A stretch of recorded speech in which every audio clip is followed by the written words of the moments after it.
तो मैंने आपको बताया था कि 3 टाइप्स ऑफ सैडनेस, उनको हम डिस्कस करते हैं इंशाल्लाह। नंबर 1, एक ऐसा गम जो आप खुद अपने ऊपर ले आते हैं because of your decisions, because of Allah की नाफरमानी और बिकॉज ऑफ हराम काम में। और ये गम पॉजिटिव है, क्योंकि अगर ये गम भी नहीं आपको हो रहा तो इसका मतलब दिल मुर्दा हो चुका है। हराम काम पे गम होना चाहिए, इसी तरह गलत डिसीजंस पे गम होना चाहिए, लेकिन ये गम अगर रिग्रेट बन जाए तो फिर बहुत बड़ा मसला है। Sadness brought upon by others, दूसरे जो गम दें, और वो उसमें क्या है, दूसरों के ताने, दूसरों की सख्त बातें, ठीक है, और दूसरों की तरफ से कोई साजिश में भी, जैसे रसूलों को दुख दिया गया, गम दिया गया, बहुत सताया गया, रसूलों को बहुत सताया गया, ये वाला गम। तीसरा है sadness because of a circumstance, कोई चीज़ नहीं मिली, दुआ रिजेक्ट हो गई, दुआ नहीं एक्सेप्ट हो रही, या बीमारी आ गई खुदा न खास्ता, या कुछ और मामला हो गया, तो वो एक सर्कमस्टेंस की वजह से है। तो इंटरेस्टिंग बात यह अल्हम्दुलिल्लाह कुरान मजीद में वी आर लकी कि हर सिचुएशन से रिलेटेड दुआ है। रब्बिन सुरनी अलल कौमिल मुफसिदीन, या हज़रत नूह अलैहिस्सलाम, हज़रत मूसा की गालबन दुआ है, और ये है कि किसी कोई आपको नुकसान पहुंचाए उसके हवाले से दुआ कि अल्लाह मुझे जो मुफसिदीन है, जो करप्टिंग पीपल है, उनकी तरफ से नुकसान ना हो और मेरी मदद फरमा। इसी तरह मैंने बताया था अल्लाहुम्मा इन्ना नजअलुका फी नुहूरिहिम व नऊज़ु बिका मिन शुरूरिहिम, ये भी एक दुआ है।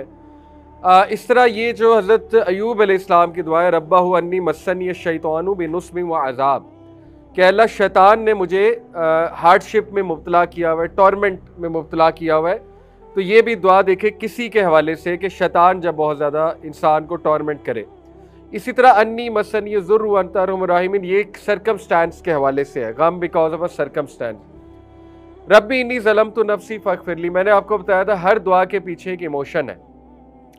इस दुआ के पीछे सैडनेस, एंगर, रिग्रेट और फियर, ये 4 इमोशंस हैं मूसा अलैहिस्सलाम के इस दुआ के पीछे, ठीक है।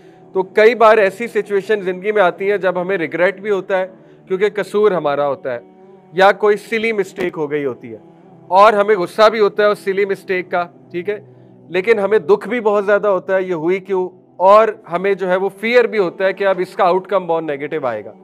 तो ये सारे जज्बात मूसा अलैहिस्सलाम के थे जब उन्होंने दुआ पढ़ी। क्यों? क्योंकि उनसे एक बंदा मारा गया था गलती से। तो फिर उन्होंने अल्लाह से दुआ की, रब्बी इन्नी ज़लमतु नफ्सी फ़ग़फ़िरली, क्या है मेरे रब, मैंने जुल्म कर लिया अपने नफ्स से, तो मुझे माफ़ फरमा। फिर हमने ये कुरान से देखा था कि कुरान ने गम की मुख्तलिफ कैफियत बताई हैं, जैसे अल-गम, हुज़्न, इसी तरह अल-वैल, इसी तरह अल-असफ़ या असिफ़ा, इसी तरह अल-बअस और इसी तरह अल-असा। ये मैंने आपको एक्सप्लेन की थी लास्ट क्लास में, ठीक है। यानी कि अल-गम जो है ये कहते हैं गमाम से निकला ना, बादलों से।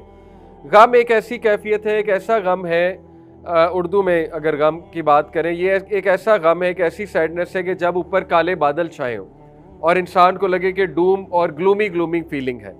इसी तरह हुज़न जो है ये एक ऐसी डिप्रेशन को, एक ऐसे गम को कहते हैं जो एक एक्सीडेंट या इंसिडेंट के बाद आता है, जैसे याकूब अलैहिस्सलाम को था।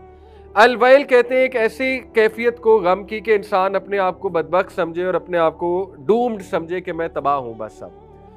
और इसी तरह अल-असिफ जो है ये एक ऐसे गम को कहते हैं जिसमें गुस्सा भी शामिल हो जाए, जैसे मूसा अलैहिस्सलाम इस कैफियत से गुजरे। अल-बास जो है ये एक ऐसे गम को कहते हैं जो इंसान के अंदर सराहत कर जाए और उसे मारने लगे, अंदर ही अंदर से खाने लगे उसे, ये वाला गम है। जैसे याकूब अलैहिस्सलाम ने कहा था, क़ाला इन्नमा अश्कु बस्सी व हुज़्नी इलल्लाह, बस और हुज़्न वो दोनों कैफियत से गुजर रहे थे, ठीक है।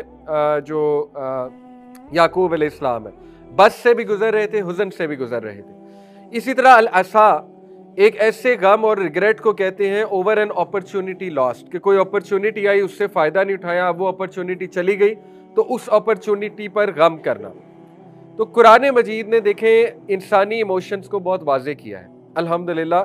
इससे साबित होता है कि Quran is a book about you, Quran आपके बारे में किताब है, क्योंकि कुरान अल्लाह रब्बुल आलमीन का कलाम है और अल्लाह आपको जानता है, तो अल्लाह ताला आपके इमोशंस को भी जानता है, और इसी तरह अल्लाह ताला जो है वो आपके इमोशंस कैसे ठीक होंगे ये भी जानता है। सलूशन, ये आज हम बात करेंगे खुसूसन कि कुरान और हदीस की रोशनी में गम से डील करने का सलूशन मोटा मोटा। Number 1, changing our perspective, that is from the Quran. देखिए कुरानिक जो स्टोरीज़ हैं उन पे तदब्बुर और तफक्कुर बहुत ज़रूरी है। इसलिए आप लोग को चाहिए कि कुरान कम से कम इतना तो पढ़ लें कि कुरानिक स्टोरीज़ पे आपको ग्रिप हो और गौर व फिक्र किया करें। जैसे यूसुफ अलैहिस्सलाम की story is excellent to change your perspective, ठीक है, कि सैडनेस से डील कैसे करना है, रिग्रेट से कैसे डील करना है। इसी तरह इब्राहिम इस्लाम की स्टोरी है, आसिया अलैहिस्सलाम की स्टोरी है, मरियम अलैहिस्सलाम की स्टोरी है, नूह अलैहिस्सलाम की स्टोरी है। कुरानिक स्टोरीज जो है ये तक़वियत देने के लिए अल्लाह रब्बुल आलमीन ने बताई। ये खुद कुरान कहता है कि नबी ये कहानियाँ हम आपको इसलिए बताते हैं, कुरान की आया, ताकि आपके दिल को तक़वियत मिले, ठीक है। अब आप देखें कि कुरान हमारा पर्सपेक्टिव कैसे चेंज करता है। कुछ लोग की अगर दुआ कबूल नहीं हुई किसी मामले के ऊपर, वो किसी मामले में बहुत दुआ कर रहे हैं, उन्होंने बहुत गिड़गिड़ा के उस मामले पे दुआ की, अल्लाह को बताया भी कि अल्लाह मुझे बहुत ज़रूरी है ये काम होना मेरे लिए, ठीक है, इसको करवा दे, लेकिन वो नहीं हुआ, दुआ कबूल नहीं हुई। तो कुरान हमारा पर्सपेक्टिव इस तरह से चेंज करता है कि देखो इब्राहिम इस्लाम की भी तो दुआ नहीं कबूल हुई।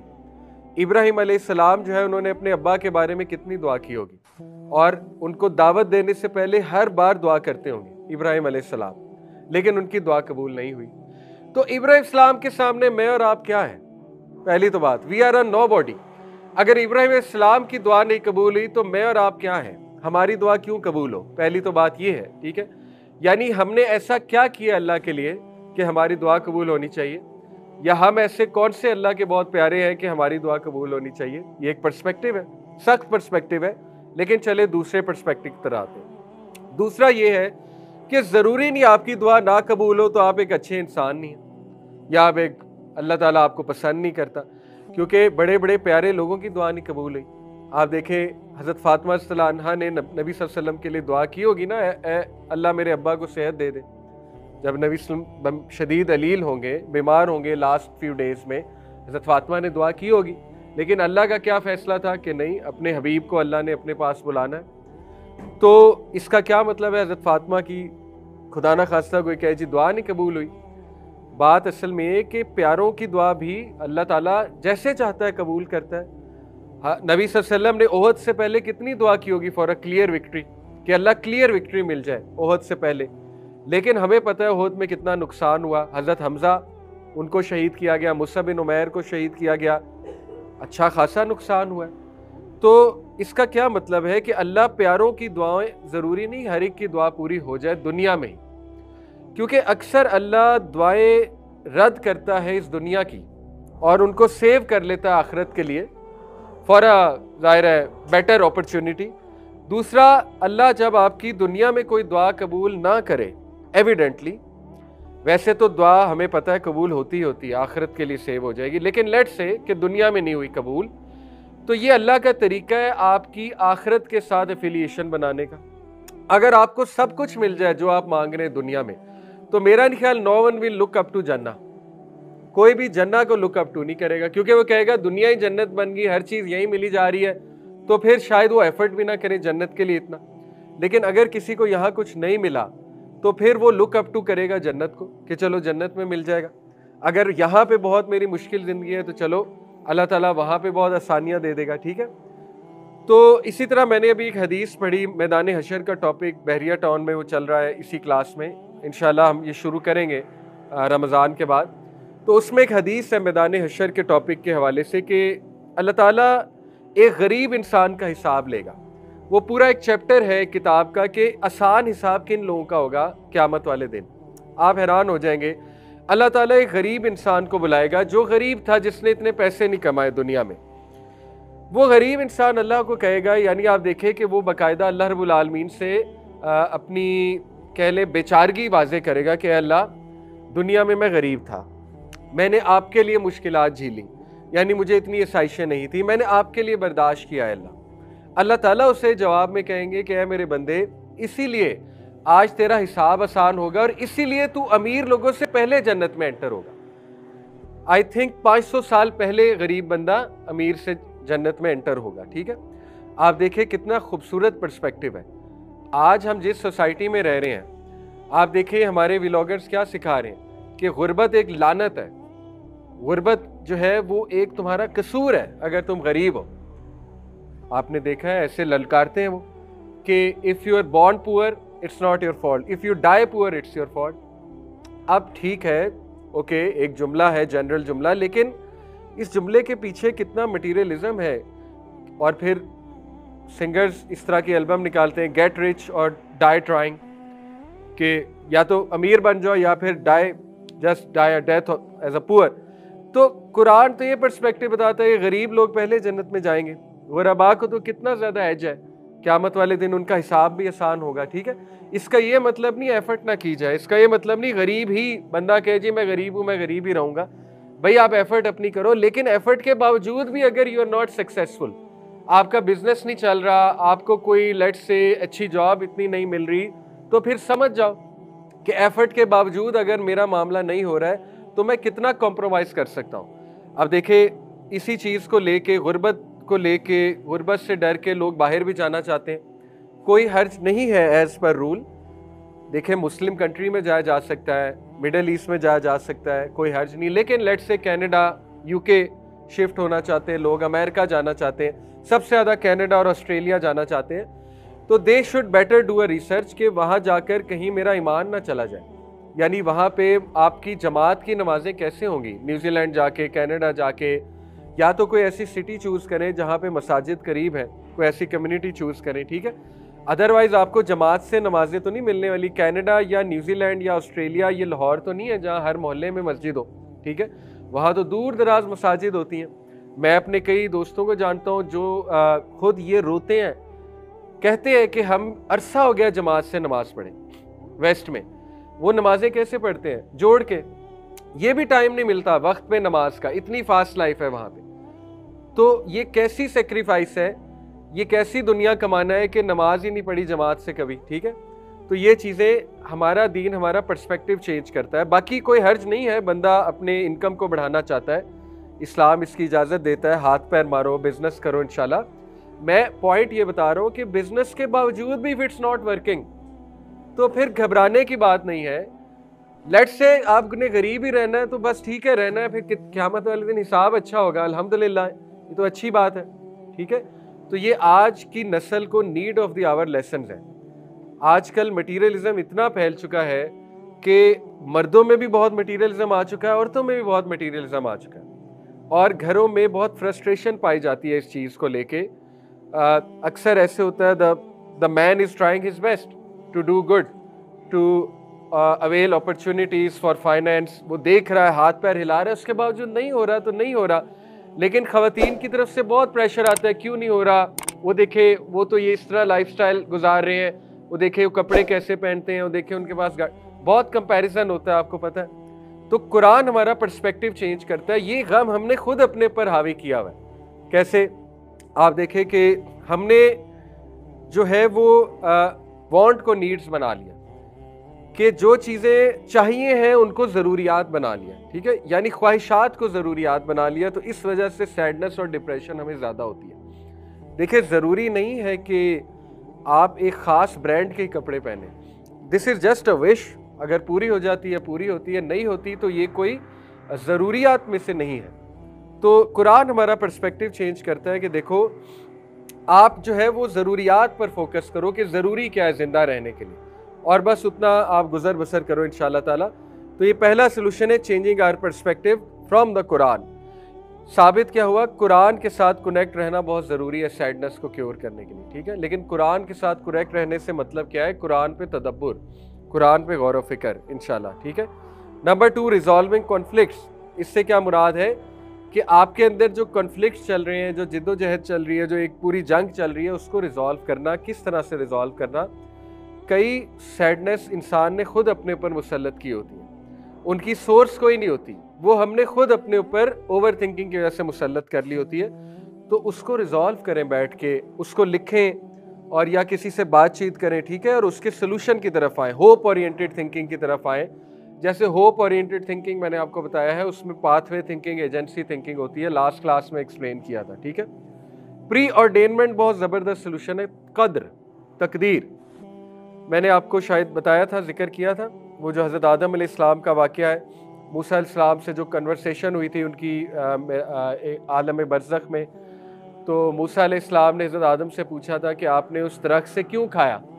तो मूसा अलैहिस्सलाम को जवाब दिया हज़रत आदम ने कि देखो तुम अपनी किताब अगर पढ़ते हो, तुम पर वही आती है, तो तुम्हें क्या समझ लगती है? तो मूसा अलैहिस्सलाम ने कहा मुझे यही समझ लगती है कि इट वॉज प्री ऑर्डेन्ड, आपसे गलती होनी थी और हमने दुनिया में आना था। तो हज़रत आदम सलाम मुस्कराए, कहते एग्जैक्टली यही बात है, ऐसा नहीं है कि मेरे दरख्त से खाने की वजह से तुम लोग यहाँ आ गए हो, तमाम इंसानियत, ठीक है, मुझे तो अल्लाह ने माफ़ कर दिया था राइट देयर राइट देन, यहाँ हमने आना ही आना था, दिस वाज प्री ऑर्डेन्ड। इससे साबित ये होता है कि इंसान तकदीर का सहारा ले सकता है कब? जब वो तौबा कर चुका है इस चीज़ से। ये पॉइंट बड़ा इंपॉर्टेंट है, ठीक है। जैसे एक बंदा शराबी था या उससे कोई कोताही हुई है पास्ट में, या कोई किसी का हक मारा गया है, अब वो बंदा जिंदा नहीं है, अब जाहिर है उससे माफ़ी तो मांगी नहीं जा सकती, वो बंदा जिंदा ही नहीं है, फौत हो गया है, ठीक है। अब उसको रिग्रेट होगा, क्यों किया, गलत किया, मैंने ही ज़्यादती की, वगैरह वगैरह। तो फिर इसका बेहतरीन हल है ये कह देना कद्दर अल्लाह व मा शाअ फ़अल, तकदीर पर डाल दें कि आई रिपेंट, लेकिन जो हुआ वो तकदीर में था। तो ये बड़ा ज़बरदस्त एक सलूशन है टू गेट काम डाउन कि भाई अल्लाह ताला ने इसी तरह लिखा होता, हो गया सो हो गया, अब आगे बढ़ते हैं। तो कदर जो है ये बहुत खूबसूरत कॉन्सेप्ट है तकदीर का कि अल्लाह ताला को बेहतर पता है इसमें बेहतरी क्या थी, अल्लाह रब्बुल आलमीन बेहतर जानता है। तो ये तकदीर के कॉन्सेप्ट्स आपके स्ट्रॉन्ग होना बहुत ज़रूरी है, ठीक है। इसकी एक मिसाल है, कई लोग वो ये सवाल करते हैं कि हमें कैसे पता लगेगा कि तकदीर कितना गालिब आएगी और पर्सनल एफर्ट कितनी गालिब आएगी। तो एक स्कॉलर ने बड़ी अच्छी मिसाल से समझाया था, उन्होंने कहा था कि जब तुम एक तीर को शूट करते हो कमान से, तो तीर निशाने पे लगेगा, इसमें तुम्हारा कितना कंट्रोल है या तुम्हारी कितनी एफर्ट है। तो उसने कहा अच्छी खासी है, यानी I will have to use my strength, मेरी निशानाबाजी अच्छी होनी चाहिए, मेरी प्रैक्टिस होनी चाहिए, ठीक है। लेकिन उन्होंने कहा क्या कोई और फैक्टर्स भी हैं तीर लगने में? उसने कहा बिल्कुल है, हवा का रुख है जो मेरे कंट्रोल में इतना नहीं है टू बी ऑनेस्ट, और चीज़ें हो सकती हैं, ह्यूमिडिटी हो सकता है, और फैक्टर्स हो सकते हैं, ठीक है। कोई और फैक्टर हो सकता है, मिसाल तौर पे मैंने निशाने पे तीर लगाना है, एकदम आगे चिड़िया आ गई, कोई कंट्रोल है आपका? चिड़िया को रोक सकते हैं आप? आगे अचानक से चिड़िया आ गई, तीर चिड़िया को लग जाएगा, निशाने को नहीं लगेगा, नहीं है कंट्रोल आपका। तो यही बात है, तकदीर ये है कि यू डू योर बेस्ट, उसके बाद निशाने पे लगेगा नहीं लगेगा वो अल्लाह ताला का काम, ये तकदीर है, ठीक है। अल्लाह की तकदीर गालिब आएगी, आपकी एफर्ट अपनी जगह है, लेकिन कुछ फैक्टर्स आपके कंट्रोल से बाहर है, वो आप नहीं कर सकते, उनका कुछ आप नहीं कर सकते, वो तकदीर गालिब आनी है। अबू तालिब को दावत देना नबी सल्लम के मेहनत थी, लेकिन तकदीर किसकी गालिब आई? अल्लाह की गालिब आई। तो यही बात है, तकदीर इस तरह गालिब आती है, ठीक है। तो हज़रत उमर सल्लल्लाहु अलैहि वसल्लम ने जैसे बड़ा खूबसूरत जुमला कहा कि my heart is at peace, मेरा दिल तसल्ली में, नोइंग, जान के कि वो जो मेरे लिए लिखा था वो मुझे मिल जाना है, और जो मेरे लिए नहीं लिखा वो मुझे मिल नहीं सकता, मैं जो मर्जी कर लूँ। तो ये बड़ा ज़बरदस्त कॉन्सेप्ट है। देखिए हमें क्यों तकलीफ़ होती है कि अल्लाह को पता है, हमें क्यों तकलीफ़ हो कि अल्लाह ताला जो देगा वही बेहतर है, नहीं होनी चाहिए ना। लोग इनडायरेक्टली शिकवा कर रहे हैं अल्लाह से कि अगर अल्लाह ने लिखा है तो फिर हमारा क्या कंट्रोल है, ये तो एक शिकवा हो गया ना, टू बी ऑनेस्ट। भाई आपको तो खुश होना चाहिए, अल्लाह ने लिखा है। अगर आपको ऑप्शन मिले, आपका एक बहुत प्यारा दोस्त है, वो आपको ऑप्शन दे कि भाई डू यू ट्रस्ट मी, आप कहेंगे 100% आई ट्रस्ट यू। वो आपको ऑप्शन दे कि मैं तुमसे ज़्यादा एक्सपीरियंस्ड हूँ, मुझे तुमसे ज़्यादा नॉलेज है, आप कहेंगे हाँ आई एक्सेप्ट, तुम्हें हर चीज़ का नॉलेज और एक्सपीरियंस ज़्यादा है। वो आपको कहे कि तुम्हारे पास दो ऑप्शन है, अपनी ज़िंदगी का कोई फ़ैसला खुद कर लो या मुझसे करा लो, आप क्या कहेंगे? बिस्मिल्लाह आप करें। तो आपको तो खुश होना चाहिए, अल्लाह फ़ैसले कर रहा है, ठीक है। आप अपनी एफ़र्ट कर रहे हैं, उसके बाद चीज़ मिलती है अल्हम्दुलिल्लाह, नहीं मिलती तो भी अल्हम्दुलिल्लाह, बल्कि नहीं मिलती वो तो फिर प्योर अल्लाह का फ़ैसला है ना। मिलती है उसमें तो आपका भी कुछ शामिल है। जैसे इमाम इब्न क़य्यिम ने कहा जब मेरी दुआ कबूल होती है मैं खुश होता हूँ, जब कबूल नहीं होती मैं और खुश होता हूँ, क्योंकि कबूल होने में मेरी मर्ज़ी है, ना कबूल होने में प्योर अल्लाह की मर्ज़ी है। तो ये तो और अच्छी बात है, तो हमें तो खुश होना चाहिए, ठीक है। अल्लाह ताला फेथ का टेस्ट लेता है इंसानों के। तो बहरहाल pre ordainment is a beautiful concept, और आप बस अल्लाह पे छोड़ दें कि अब अल्लाह वाले कि आई ट्राइड माई बेस्ट, इस्तिखारा किया, लेकिन इस्तिखारा ज़रूर करें। इस्तिखारा किया, इस्तिखारे से कुछ इशारात आए, इशारात पर अमल किया, उसके बाद जो हुआ अल्लाह की बेहतरी है अल्हम्दुलिल्लाह। उसके बाद चौथा है चेंजिंग योर स्टैंडर्ड्स। देखिए अपने स्टैंडर्ड चेंज करें। ऐसे लोगों को मत सुने जो बहुत ज़्यादा मटीरियलिस्टिक बनाते हैं, इंसान को मादा परस्ती की तरफ ले जाते हैं। आप ऐसे लोगों को फॉलो करेंगे, आपको डिप्रेशन होगी। आप अपने स्टैंडर्ड्स को थोड़ा बेहतर करें। वो स्टैंडर्ड क्या है? अल्लाह के नबी सल्लल्लाहु अलैहि वसल्लम ने फरमाया, दुनियावी मामलात में हमेशा अपने से नीचे को देखो। ये बहुत खूबसूरत हदीस है और यही स्टैंडर्ड मुसलमान का होना चाहिए। ठीक है, हमें सिखाया जा रहा है कि नहीं, अपने से ऊपर को देखो और अपने आप से सवाल करो कि मैं ऐसा क्यों नहीं हूँ जैसा ये बंदा है। तो ये गलत कॉन्सेप्ट है और ये टोटली दीन के अगेंस्ट है, दीन की टीचिंग्स के खिलाफ है। बेंचमार्क दीन में बनाना है तो टॉप वाले को बनाएं, दुनिया में बनाना है तो नीचे वाले को देखें, ताकि आपको तसल्ली रहे कि भाई मैं इतना बुरा नहीं हूँ, अल्लाह ने बहुत कुछ दिया, हमें बहुत कुछ दिया अल्हम्दुलिल्लाह। ठीक है, तो स्टैंडर्ड्स को चेंज करना पड़ता है। पॉजिटिव इंटरप्रिटेशन ऑफ एवरीथिंग ज़रूरी है, लेकिन इतना नहीं कि टॉक्सिक पॉजिटिव हो जाए बंदा। देखिए, यही तो पूरा सीरीज थी, being positive, how to be positive. तो पॉजिटिव इंटरप्रिटेशन ऑफ एवरीथिंग जुमले होते हैं। मिसाल के तौर पे आपके हस्बैंड की जॉब चली गई, अब एक जुमला ये है कि हम हैं ही बदकिस्मत, हमारे साथ हमेशा ये होता है कि कोई भी चीज़ ट्राई करें तो वो ख़त्म हो जाती है। तो ये गलत जुमला है। आप ये कहें कि देखिए it's very hard. Toxic positivity ये कि आप कहें लेट्स पार्टी, जॉब चली गई, आज बाहर खाना खाने चलते हैं, ये तो फिर अनरियलिस्टिक टॉक्सिक पॉजिटिविटी है ना। रियल पॉजिटिविटी ये कि आप कहें it's hard, no doubt about that, मुश्किल है लेकिन अल्लाह संभाल लेगा, हम एक दूसरे के साथ हैं, एक दूसरे का साथ देंगे, लेट्स ट्राई समथिंग न्यू। इसको पॉजिटिव रीफ्रेमिंग कहते हैं, अपने जुमलों को रीफ्रेम करना। और ये बाकायदा सिखाया जाता है, साइकोलॉजिस्ट ये सिखाते हैं पॉजिटिव रीफ्रेमिंग। कहते हैं नहीं, ये जुमला गलत है, इसको रीफ्रेज करो। जैसे जिंदगी बहुत मुश्किल है, ये एक जुमला है, इसको रीफ्रेम करें। आपके जिंदगी एक इम्तिहान है, बहुत फर्क है, दोनों में बहुत फर्क है। जिंदगी एक मुश्किल है, वो नेगेटिव जुमला है, जिंदगी बहुत मुश्किल है। जिंदगी एक इम्तिहान है, ये पॉजिटिव जुमला है और रियल भी है। ठीक है, टॉक्सिक पॉजिटिविटी ये जिंदगी पार्टी है, ये गलत जुमला है, ये अनरियलिस्टिक जुमला है। ठीक है, जिंदगी एक इम्तिहान है, ये रियलिस्टिक जुमला है, पॉजिटिव जुमला भी है। तो इसी तरह आपके मेरा वक्त ही बुरा चल रहा है, मेरा वक्त ही बुरा चल रहा है, नेगेटिव जुमला है। आपके मेरी आजमाइश हो रही है, अल्लाह ताला आजमाइश में आसानी करे। तो ये इससे बड़ा फ़र्क पड़ता है, ट्रस्ट मी, बहुत फ़र्क पड़ता है। क्योंकि आपका ब्रेन जो है, मैंने आपको बताया था, वो जुमलों को पिक करता है, जुमलों को पिक करके फिर वो अपने सिस्टम को ऑन कर देता है, वो केमिकल रिलीज़ कराना शुरू कर देता है जो नेगेटिव जुमलों से रिलेटेड है। यानी कोर्टिसोल, एमरजेंसी केमिकल रिलीज़ होना शुरू हो जाएगा, कोर्टिसोल रिलीज़ होना शुरू हो जाएगा। कोर्टिसोल आपको पता है वो स्ट्रेस केमिकल है, वो स्ट्रेस में डालता है इंसान को। ठीक है, तो इसलिए ये रियल है पॉजिटिव जुमले कहना। I know it's very hard, it's very hard, लेकिन आपके पास बड़े मौके आएंगे ऐसे कि खुदा ना खास्ता आपकी कोई दुआ नहीं कबूल हुई। लेट से आपने, चले वही मिसाल दे, तो आपने लेट से कहीं यूनिवर्सिटी में अप्लाई किया हुआ है, रिजेक्ट हो गई, ऑफर नहीं आई। अब आपके पास परफेक्ट मौका है टू शो अल्लाह कि अल्लाह मैं आप ही का बंदा हूँ। देखिए ये तो कोई बंदगी नहीं ना, कबूल हो गई तो बंदगी।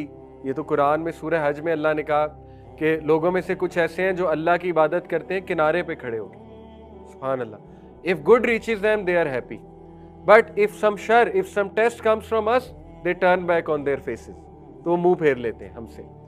तो ये तो आपके पास परफेक्ट मौका है अल्लाह ताला को सजदा करने का और शो करने का कि अल्लाह मैं अभी भी तेरा ही बंदा हूँ, तेरी बंदी हूँ। अभी तो मौका है दिखाने का कि मैं राज़ी हूँ, मैं आपके डिसीजन में राज़ी हूँ अल्हम्दुलिल्लाह। और फिर ऐसी कंटेंटमेंट देगा अल्लाह आपको, आप सोच नहीं सकते। ठीक है, अल्लाह आपके दिल को तकवीयत दे देगा उस फैसले पे, आपको तकवीयत आ जाएगी, स्ट्रेंथ आ जाएगी, आपको एक अजीब सा सुकून आ जाएगा, चाहे वो फैसला आपके खिलाफ भी है, आपको एक अजीब सा सुकून आ जाएगा। ठीक है, तो इसको कहते हैं गिना, गिना ऑफ द हार्ट। ये गिना अल्लाह के नबी सल्लल्लाहु अलैहि वसल्लम ने मांगा भी है, अल्लाहुम्मा इन्नी अस्अलुकल हुदा वत्तुका वल अफाफ वल गिना, आफियत और गिना मांगा है। गिना कहते हैं रिचनेस ऑफ द हार्ट को। ठीक है, रिचनेस ऑफ द हार्ट ये है कि आपको तसल्ली है अल्हम्दुलिल्लाह, आपके चेहरे पे रौनक है, आपका चेहरा मुरझा नहीं गया किसी चीज़ को लेके, तो अल्लाह ताला तकवीयत दे देगा आपको। कोई भी हादसा खुदा न खास्ता हुआ है, अल्लाह तकवीयत दे देगा। तो ये दुआ भी करनी चाहिए, अल्लाहुम्मा इन्नी अस्अलुकल हुदा वत्तुका, ए अल्लाह मैं हिदायत का सवाल, तकवे का सवाल, वल अफाफा वल गिना, इन दो चीज़ों का सवाल। उसके बाद है दुआ। देखिए दुआ बहुत मैटर करती है। वो दुआ या कलिमात कहना जो नबी ने सिखाए हैं उनका बड़ा इफेक्ट है, नो डाउट अबाउट दैट। खुदा ना खास्ता कोई दुश्मनी चल रही है, दुश्मन से पनाह की दुआ मौजूद है, वो पढ़ें। एक तो लंबी दुआ है, अल्लाहु अकबर अल्लाहु अअज़्ज़ु मिन खल्क़िही जमीआ अल्लाहु अअज़्ज़ु मिम्मा अख़ाफ़ु व अहज़रू, बहुत लंबी दुआ है। ये आपको मिल जाएगी वइय्याका नस्तईन ऐप पे भी, प्रोटेक्शन फ्रॉम एनिमीज़ के सेक्शन में, और हिस्नुल मुस्लिम में भी। तो वो दुआएं मौजूद है, वो दुआएं आप ज़रूर करें। अल्लाह ताला देखें किस तरह से आपको छुटकारा देता है आपके एनिमीज़ से। फिर इसी तरह अल्लाहुम्मा इन्नी औज़ु बिका मिनल हम्मी वल हज़नी वल अज्ज़ी वल कसली वल बुख़्ली वल जुबनी व ज़लाइद दैनी व ग़लबतिर रिजाल, ये भी बहुत खूबसूरत दुआ है। तो दुआएं वो दुआएं जो नबी सल्लल्लाहु अलैहि वसल्लम ने सिखाई हैं, और सबसे बेहतरीन दुआएं याद रखें वो हैं जिनमें तौहीद है। एक चीज़ मैं वाज़े कर दूं, देखें जब कोई मसला आया हो ना, तो मसला आता ही इसलिए ताकि इंसान अपनी तौहीद को बेहतर करे, ठीक है, क्योंकि तौहीद बेहतर होना बहुत ज़रूरी है। अब मसला ये है कि लोगों पे जब कोई इशू उनकी लाइफ में चल रहा होता है या कोई प्रॉब्लम आ जाती है तो वो बहुत अजीबोगरीब हरकतें करते हैं। आपने अपने इर्द गिर्द भी देखा होगा, वो कोई ऐसे इंसान के पास चले आते हैं मसले को लेके जो उन्हें और मिसगाइड कर देता है, बिदआत में इन्वॉल्व कर देता है। यानी मिसाल के तौर पे वो कोई ऐसा जिक्र बता देता है जो सुन्नत से साबित ही नहीं है। इनफैक्ट वो जिक्र शिरकिया होता है, उसमें बाकायदा शिरक होता है, उसमें या रसूलुल्लाह से मदद मांगी जा रही होती है, हज़रत अली से मदद मांगी जा रही होती है, गौसे आज़म का जिक्र होता है, और ऐसा बहुत होता है। लोगों को समझ भी नहीं होती, अरबी तो आती नहीं है, लोग समझते बड़ा अच्छा जिक्र है, पढ़ते रहते हैं। इसी तरह हो सकता है वो किसी और बिदअत में इन्वॉल्व कर दे कि अच्छा चले आप माँ का नाम बताएं, या लोग इस्तिखारा कराने पहुंच जाते हैं, वो साबित ही नहीं है वो इस्तिखारा। कोई इंसान आपके बिहाफ पे इस्तिखारा कर ही नहीं सकता, वो जो करेगा अपने बिहाफ पे करेगा, ठीक है।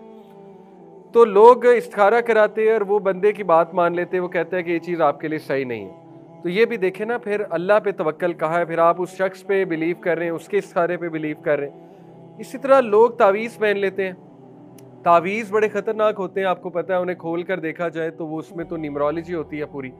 लोग तावीज़ ले आते हैं, लोग अजीबोगरीब हरकतें, यानी चीलों को जाके गोश्त डालो, नहर में गोश्त के टुकड़े बहा दो, ये सुन्नत से साबित चीज़ें हैं नहीं, बिदात हैं, और इनमें शिरकिया अकायद है, सीधी सी बात है।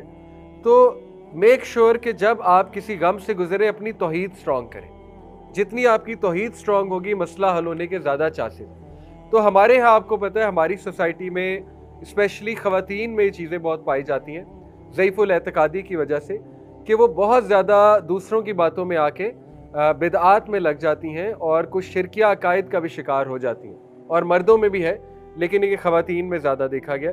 तो ये आपस में समझाना चाहिए एक दूसरे को कि देखो दिस इज़ हाई टाइम कि सिर्फ अल्लाह से मांगो, दिस इज़ हाई टाइम कि अपनी तौहीद ये जिक्र करो, ला इला। देखिए नबी सल्लल्लाहु अलैहि वसल्लम ने तौहीद सिखाई है गम के मौके पे, अल्लाहु अल्लाहु रब्बी ला उशरिकु बिही शैया। नबी सल्लल्लाहु अलैहि वसल्लम ने तौहीद सिखाई है गम के मौके पे कि दिस इज़ हाई टाइम अपनी तौहीद दुरुस्त करो। एट्रीब्यूट्स ऑफ अल्लाह अलमाइटी, आपने देखा है अक्सर कि ये हमारे पॉलिटिशियंस पे कोई मसला आता है, क्या करते हैं, सबसे पहले चादर चढ़ाते हैं जाके, यानी और शिरक, वो तो और बदबख्ती है, वो तो और कमबख्ती आएगी आपको, जो आप शिरक कर रहे हैं जाके मिज़ार पे जाके चादर चढ़ाना या मिज़ार पे जाके देग चढ़ा देना, तो वो तो अल्लाह की नाराज़गी और ले रहे हैं आप। तो बस यही बात है, ये हमें सबको समझनी चाहिए बात। एट्रीब्यूट्स ऑफ अल्लाह अलमाइटी, देखे अल्लाह के नामों का इल्म होना बड़ा ज़रूरी है।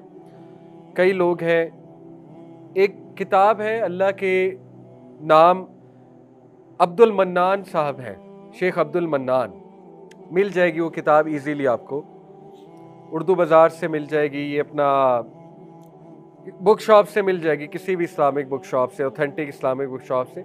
वो किताब ज़रूर पढ़ें। वो किताब का खासा ये है, शेख अब्दुल मन्नान की, अल्लाह के नामों के ऊपर है, उसका एग्जैक्ट टाइटल मैं भूल गया, लेकिन शेख अब्दुल मन्नान, उसकी ख़ास बात यह है कि वो बड़ी आसान लैंग्वेज में उन्होंने अल्लाह के हर नाम को लेके ऑडियंस को ये सिखाया है, बुक रीडर्स पढ़ने वालों को ये सिखाया कि इस नाम से दुआ कैसे करनी है, इस नाम के फ़वाइद क्या हैं, ठीक है। तो वो 99 नाम के फ़वाइद उन्होंने बताए हैं और बताया है कि इसको आप अपनी लाइफ में कैसे अप्लाई कर सकते हैं। तो बड़ी अच्छी वो किताब है। तो अल्लाह के नामों का वास्ता देना और अल्लाह रब्बुल आलमीन के नामों का पता होना, ये इंसान को बहुत स्ट्रेंथ देता है गम के मौके पे स्पेशली, ठीक है। जैसे मिसाल के तौर पे कोई गम से गुजर रहा है इंसान तो वो अल्लाह की तरफ रेफ़र कर सकता है कि अल्लाह ताला आप अल-वदूद हैं, व हुवल गफ़ूरुल वदूद। तो आप मोहब्बत करते हैं बहुत ज़्यादा, तो आपको बेहतर पता है आपका बंदा किस कैफियत से गुजर रहा है, तो अल्लाह को पसंद है जब इस तरह बात की जाए अल्लाह से, तो अल्लाह ताला को पसंद है। इसी तरह अल्लाह का एट्रीब्यूट है कि अल्लाह ताला जो है वो बहुत हया वाला है।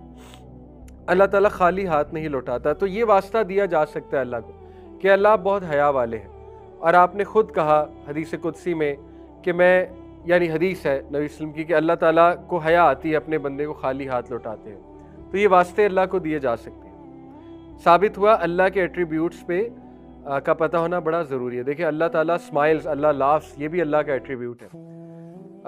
एक हदीस है कि नबी सल्लल्लाहु अलैहि वसल्लम ने फरमाया अल्लाह लाफ्स एट द पर्सन, अल्लाह ताला हंसता है उस इंसान पे जो रात के वक्त बिस्तर से उठता है, तहज्जुद की नमाज़ पढ़ता है। अल्लाह ताला हंसता है। अल्लाह ताला फरिश्तों से कहता है कि किस चीज़ ने इसको उठाया। फरिश्तों से पूछता है, फरिश्ते कहते हैं ए मेरे रब, ए हमारे रब, तेरे खौफ ने, तेरी मोहब्बत ने ये बंदा आपकी मोहब्बत में उठा है। तो देखिए कितनी खूबसूरत हदीस है कि अल्लाह ताला हंसता है, अल्लाह मोहब्बत करता है, अल्लाह नोट करता है ऐसी चीज़ों को, ठीक है, अप्रिशिएट करता है। अल्लाह शकूर है, अशकूर द वन हु अप्रिशिएट्स, और अल्लाह से ज़्यादा अप्रिशिएटिव कोई नहीं है। अल्लाह ताला एक एक चीज़ नोट करता है, ठीक है, जो आप कर रहे हैं अल्लाह के लिए वो सब अल्लाह नोट कर रहा है। किसी को माफ़ कर रहे हैं अल्लाह के लिए, अल्लाह नोट कर रहा है। तो अल्लाह के बारे में जितना पता होगा उतना अच्छा है सैडनेस के मौके में। पर्पज़, ये एक बड़ा ज़बरदस्त सलूशन है। जो लोग पर्पज़ के साथ ज़िंदगी गुजारते हैं वो गम से जल्दी बाहर आते हैं। Purpose should always be bigger than your self. वो पर्पज़ आपको इंशाल्लाह ताला गम से जल्दी निकालेगा। जैसे देखिए यूसुफ इस्लाम का स्ट्रेट पर्पज़ था, मैंने दावत का काम करना, तो वो जेल में भी चले गए तो वो दावत का ही काम चल रहा था। वो पर्पज़ कोई नहीं ले सकता उनसे। इब्न तैमिया ने कहा what can my enemies do to me, मेरे दुश्मन मेरा क्या कर सकते हैं। अगर वो मुझे जेल में बंद कर देंगे तो ये मेरे लिए सॉलिट्यूड है, अल्लाह की इबादत करूँगा। अगर वो मुझे जिल्ला वतन कर देते हैं, ये मेरे लिए सियाहत है, अल्लाह की ज़मीन फिरूंगा, एक्सप्लोर करूँगा। अगर वो मुझे मार देते हैं, मेरे लिए शहादत है। तो मेरे दुश्मन मेरा क्या कर सकते हैं। जिधर मैं जाता हूँ अपनी जन्नत साथ ले जाता हूँ, यानी अपना मकसद साथ ले जाता हूँ। तो इसलिए देखिए purpose should be bigger than your own self. ये कोई पर्पज़ नहीं है फलानी यूनिवर्सिटी में एडमिशन लेना है, this is just a small purpose. इसमें हर्ज कोई नहीं है, हम ये नहीं कह रहे पर्पज़ हो नहीं सकता, but it's a very small purpose. Bigger purpose होना चाहिए कि मैंने क्या करना है ज़िंदगी में। वो पर्पज़ जब तक है इंशाल्लाह ताला, और देखिए ये पर्पज़ तो है ही जन्नत अटेन करना है इंशाल्लाह ताला, तो ये पर्पज़ तो कभी ख़त्म नहीं होता, आखिरी सांस तक है। जन्नत तो आखिरी सांस तक अटेन किया जा सकता है, ठीक है।